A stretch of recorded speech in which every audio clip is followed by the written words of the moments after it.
when you want to start to get better at turning your board, it pays to have a really good understanding of footwork. If you imagine you have the top of a wave here and the bottom of a wave here, if you're just looking at taking off on your wave and just building for speed in what we call subtle speed turns, and this 45-degree speed turns, climbing and dropping, what you'll find is when you first get up on your board, especially if you're riding more of a hybrid design, something between that sort of 7 foot and 8 foot in length,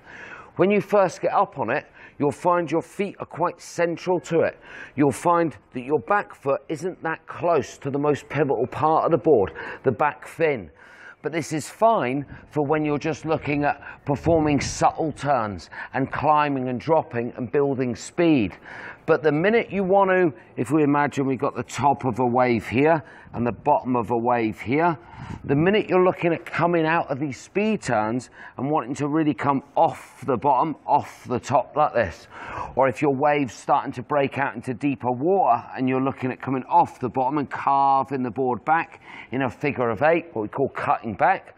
the minute you want to really open up your turns, what you're going to have to do is move both feet back on the board so you get your back foot over the most pivotal part of the board, the back fin, where you can then really start to open up your turns and perform much tighter turns on your wave. But the minute you want to go back to just building speed and just subtle changes of direction with these 45-degree speed turns, you move both feet back up your board.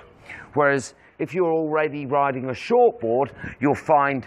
when you want to really open up your turns like this, rather than moving both feet back, you'll just have to drop your back foot back a little bit further, because you find with short boards you're already very close to the tail. So you find you'll normally get away with just dropping that back foot back an extra few inches over the most pivotal part of the board, the back fin, where you can really open up your turns. But the minute you want to go back to just building and driving for speed, bring that back foot back up just over your 2 fins.